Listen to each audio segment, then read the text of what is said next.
Arctic Star Exploration, operated by a team of proven mine finders, is focused on diamonds in Finland and the Northwest Territories of Canada. A work program is planned for our Finland property that contains diamond-bearing kimberlite.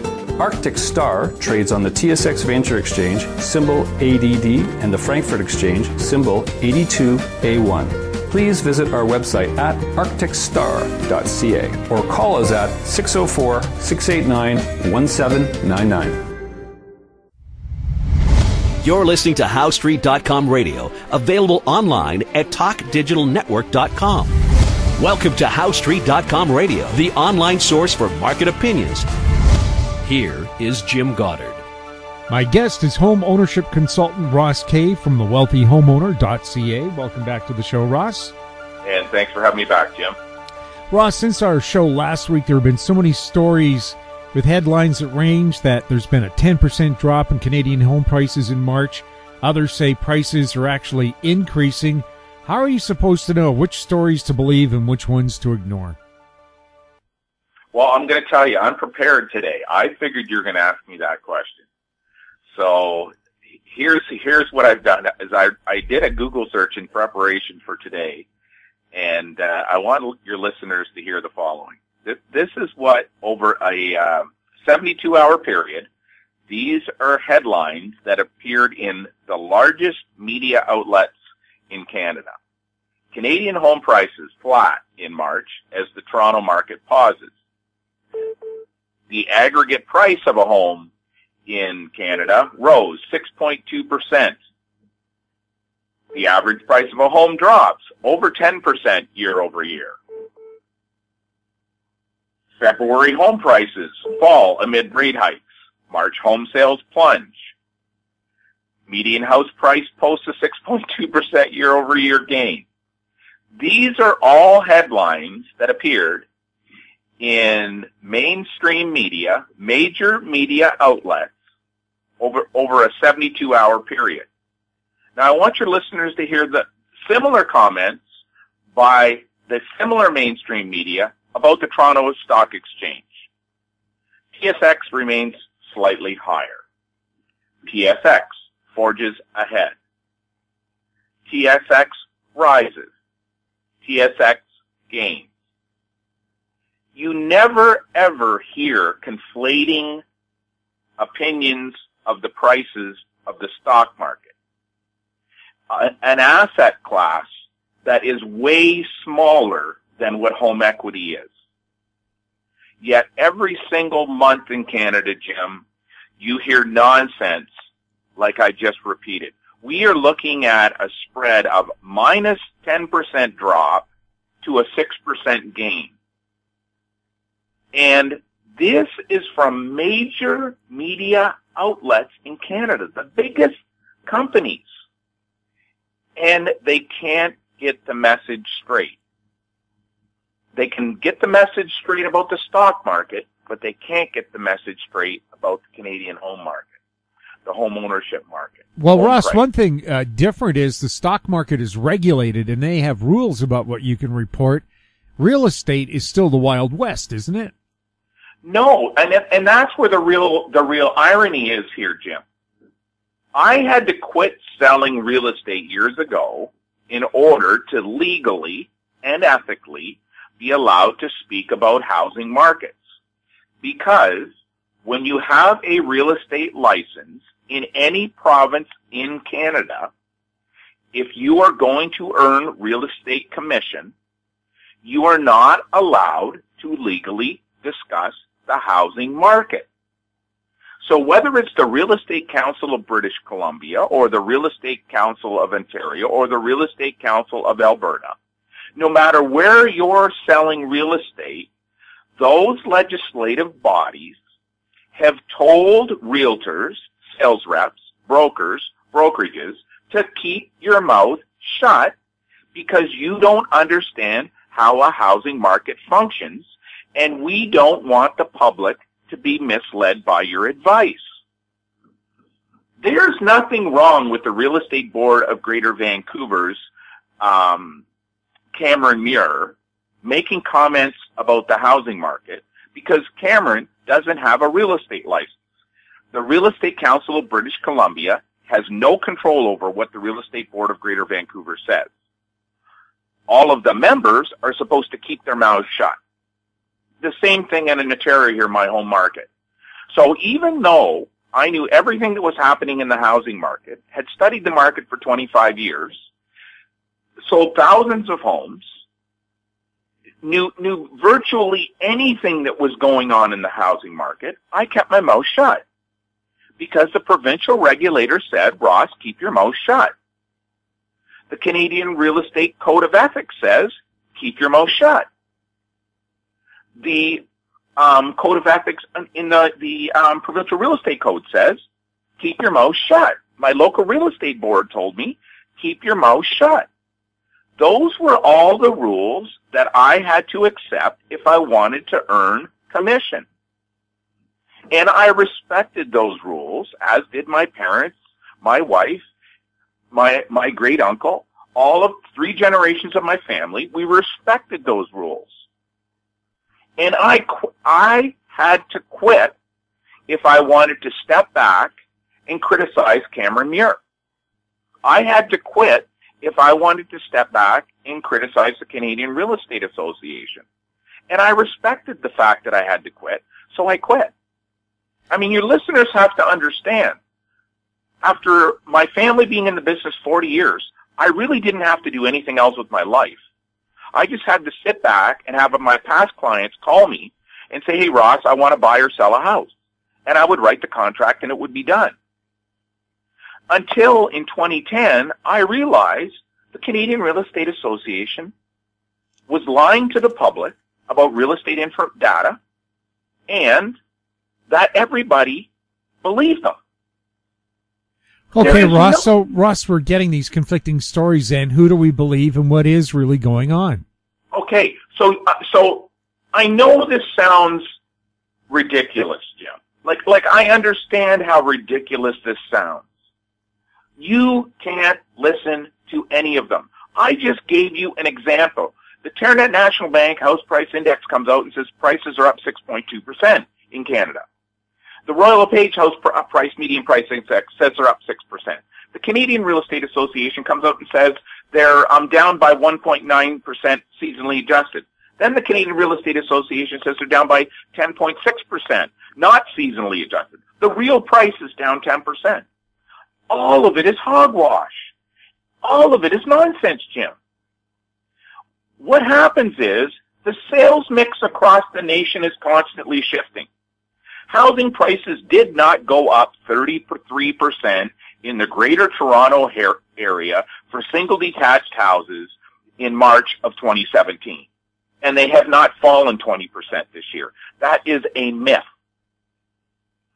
What your price metrics don't measure is the quality of house being purchased.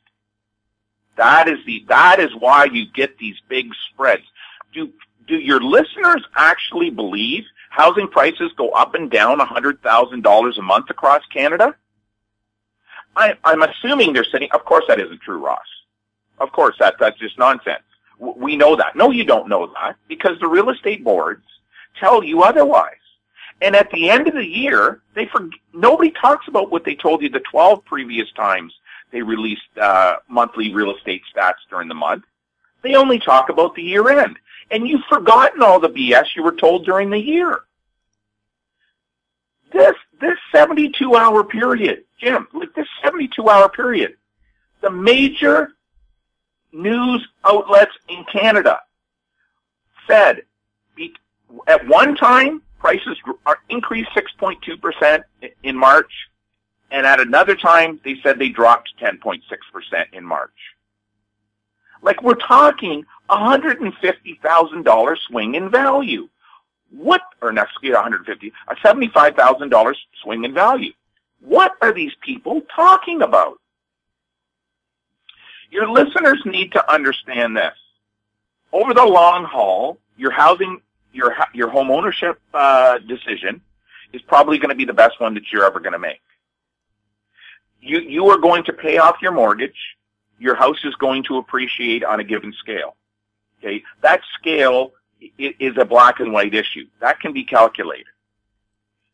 But if you listen to these people telling you that prices are up 6%, Royal LePage, they're down 10%, Korea, they're up 1.9%, Korea, they're up, I think, 6%, Caranet National Bank, and you make a financial decision that is going to cost you hundreds of thousands of dollars over your lifetime, I'm sorry, you're making a serious mistake.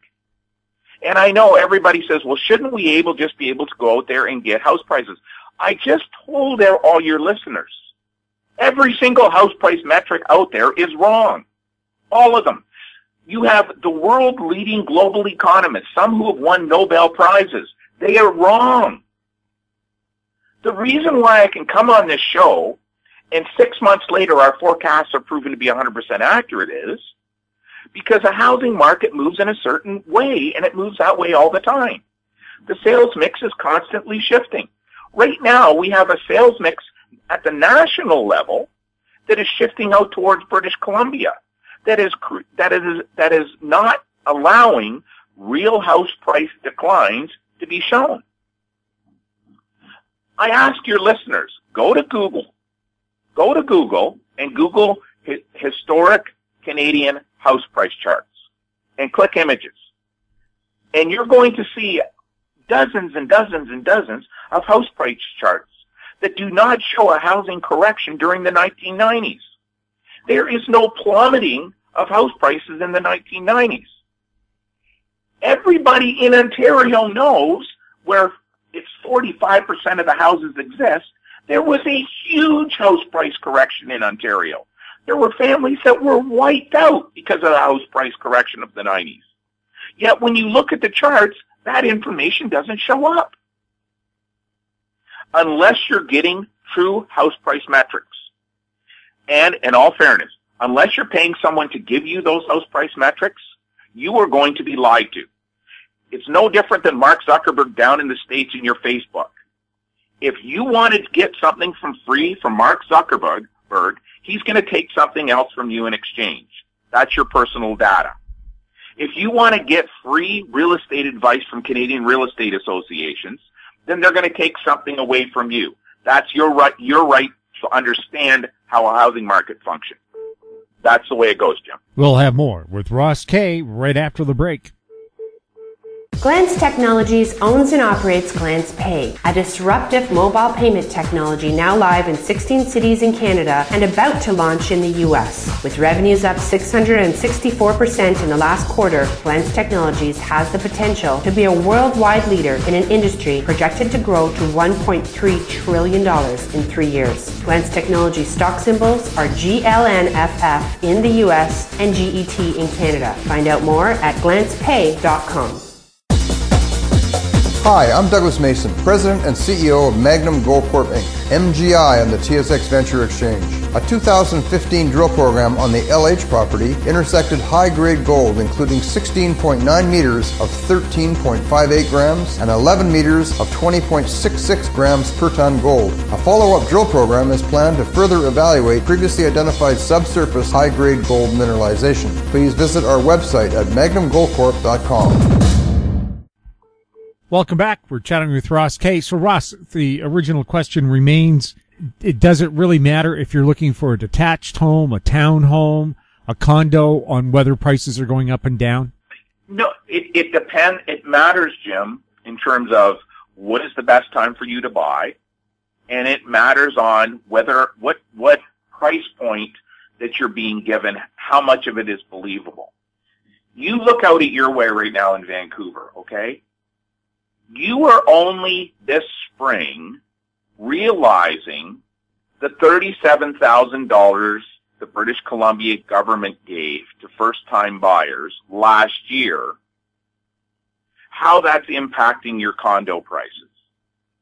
Throughout 2017, nobody talked about the $37,000 the BC government gave to first-time buyers out in British Columbia. That $37,000 boost in purchasing power of first-time buyers meant overnight the condominium selling prices should have been expected to increase a minimum $37,000 for the lowest priced condos that first-time buyers are normally buying. That $37,000 is then passed on to the owner of the condo that they purchase, who takes that $37,000 extra they just received for their property and uses it to purchase their next home. But on the next home, that $37,000 is leveraged into approximately $68,000 of additional home purchase by that trade-up home buyer. Then, as the owner of the house that the trade-up buyer purchased, the owner of that home goes out and buys their next home, then that $68,000 turns into about $110,000 extra. It has nothing to do with house prices. I've told your listeners here on the show, Jim, over and over again. When a real estate board releases a average selling price, a benchmark price, a index, what they're actually measuring is how much money the buyer is spending. It has nothing to do with the price of the house, the value of the house. It only tells you how much the buyer is spending. The sales mix of buyers changes from month to month. But because no one understands that this is how a market evolves over time, and it's a pattern that repeats itself over and over and over and over and over again, people believe that when the average selling price goes up $50,000, housing prices went up $50,000. That's not the truth. That's what creates house price illusion. It's what creates a housing bubble. It's why a housing bubble will pop. There is no other reason that a housing bubble forms other than tomorrow's sale price is rooted in what today's home sellers got for their home. If a home seller sells to a wealthier buyer or a buyer who can borrow more money because interest rates are low, or a buyer who carries forward more equity from the previous home that they own, that means those buyers can afford to buy a more expensive home. It doesn't mean they're going to hand someone an extra $100,000 for a house. It means they're going to jump that house and buy one that's worth $100,000 more. Then the real estate boards report that as a $100,000 house price gain. And then all of the real estate agents, when they go out to list houses, all of the people say, "Oh, well, housing prices are up $100,000. I want an extra $100,000 for my house." Because real estate agents fail with their listings to such a high degree, they lack the confidence. The vast majority, over 95% of the realtors, cannot even discuss prices with a homeowner who wants to sell. The homeowner tells them, "We want to list our house at $1 million." The real estate agent shakes their head, yes, up and down. "Yes, please, please, sign this listing as quick as you can." The real estate agent worries about selling that property after that listing is signed. All they want to do right now is get that listing signed. If they have to list it for $200,000 overpriced, 95% of the real estate agents will list them. The difference between a quality real estate agent and these real estate agents only come out, Jim, when a market is collapsing. You have no idea how good a real estate agent is or how bad a real estate agent is until a housing market is correcting. Because when a housing market is correcting, the real estate agent has to be able to tell the truth and have their customers believe what they're saying. It's really easy for a real estate agent when housing prices are rising to say, when the potential seller says, "Oh, I know you told me my house is worth $500,000, but we really want to list it at $550," The real estate agent can list it for $550 and let the market move forward over a couple of months, and maybe they'll get an offer of $520, and the house will still sell, and the real estate agent will make the commission.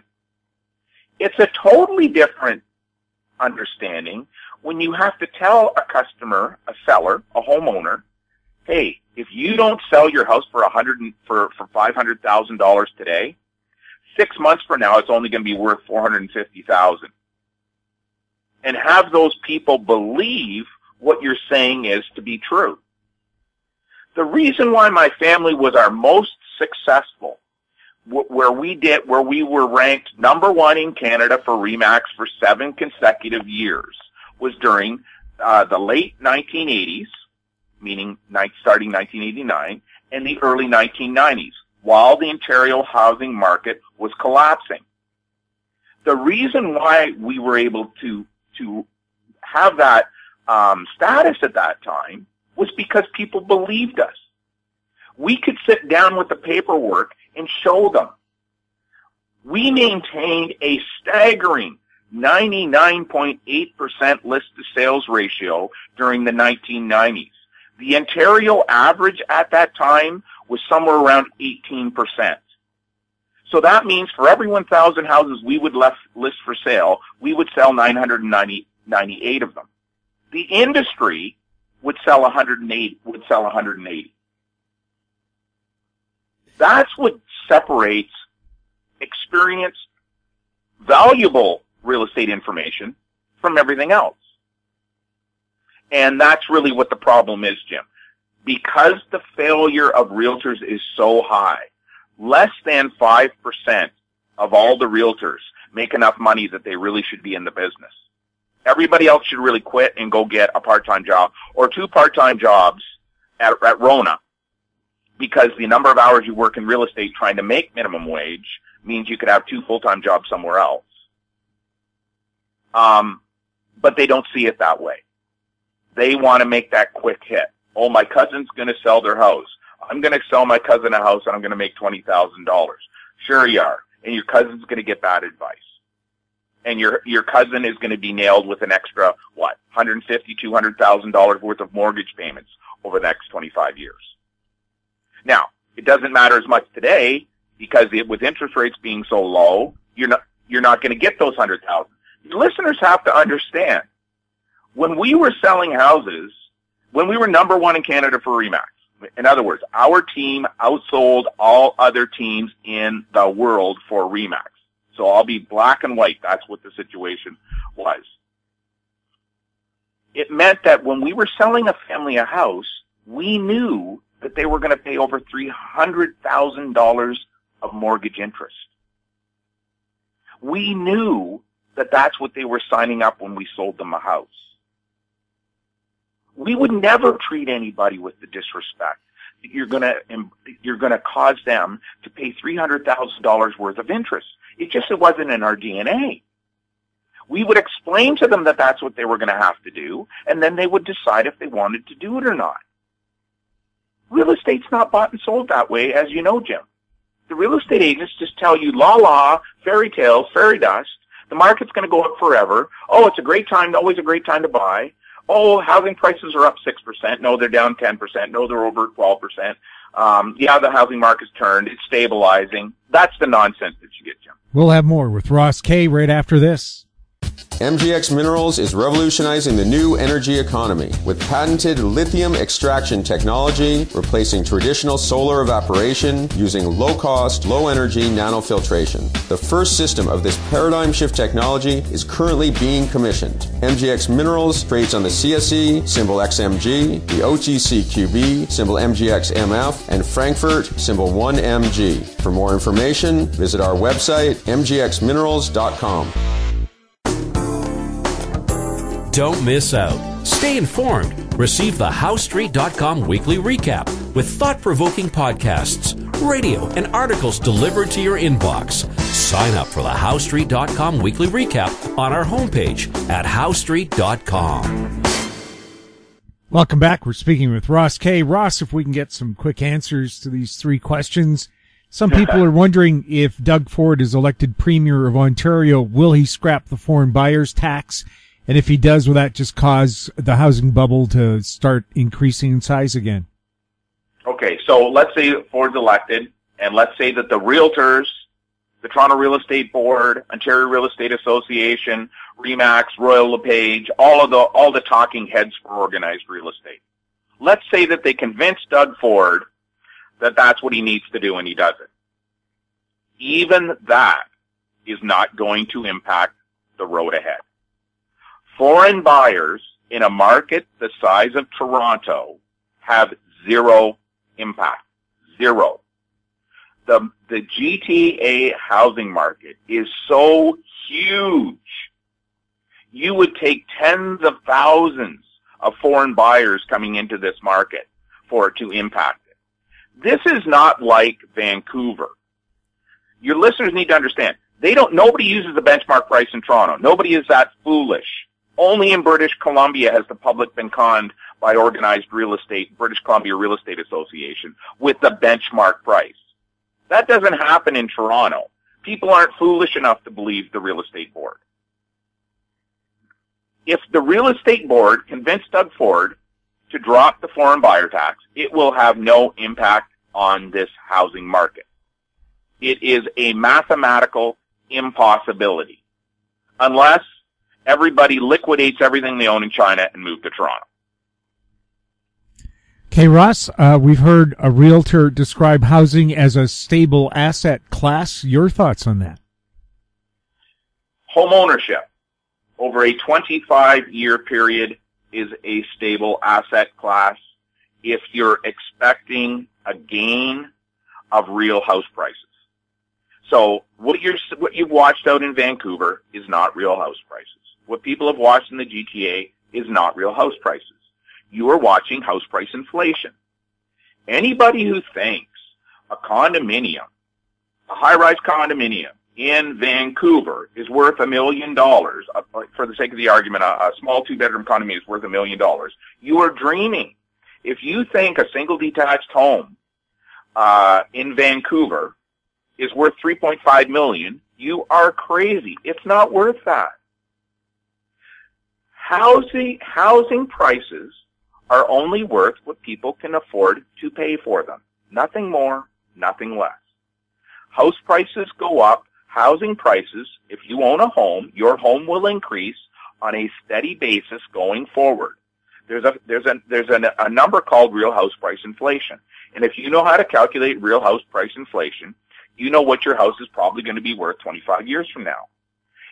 There may be another housing bubble 25 years from now, Jim, and they may tell you it's worth twice as much as what it's really worth. That housing bubble may not exist. You may have gone through a great big period of stagnation or falling house prices first, then stagnation. It is stable in the sense that 25 years from now, you should be able to expect your house is going to be worth its real house price inflated value 25 years from now. Ross, the Bank of Canada is due for another interest rate decision. If you had any advice for the Bank of Canada on interest rates, what would it be? Well, my information would be, or my advice would be this. Mr. Polaz, grab your gain now. Grab your gain right now, because the political pressure for gains later this year or even the next time your opportunity to raise rates arrives is going to be extreme. The housing market is functioning right now that nobody understands what's really going on in the marketplace. And because they don't know what's going on in the marketplace, it means that the Bank of Canada has a flexibility to raise rates right now. In other words, things don't look as bad as they really are. I am not a doom and gloom guy, even though it sounds like that I'm that way on the show half the time, Jim, because it seems like all I am doing is debunking myths or arguing, trying to say this is not the truth. This is really what's going on. The Bank of Canada, if they want to raise rates, because we know that they need to for savers, they should do it this term. Because I will tell you, Jim, the housing market has already rolled over. The housing market is on its downward swing. The pressure that the Bank of Canada is going to be under not only to not raise rates any further, but maybe even reduce rates to try to get the ball rolling again, is going to be unbelievable. Your bank stocks are going to drop in value right now because their mortgage books are not growing at the rate that they've been growing at. That means the value that people have been putting on the bank stocks is not going to be the same going forward. And that's what my comment would be about interest rates, Jim. If he's going to do it now so you can save face, because I know after this window is closed, it's going to be next to impossible for him to raise rates going forward. Ross, thank you so much for your comments. Hey, thanks for having me on, Jim. My guest has been home ownership consultant Ross Kay from thewealthyhomeowner.ca. If you have any questions for Ross or any of our other guests, they can be sent to info@howstreet.com. I'm Jim Goddard. Thanks for listening. Comments made on HowStreet.com radio are an expression of opinion only and should not be construed in any matter whatsoever as recommendations to buy or sell any financial instrument at any time. Available online at TalkDigitalNetwork.com. HowStreet.com radio is a production of HowStreet Media Incorporated.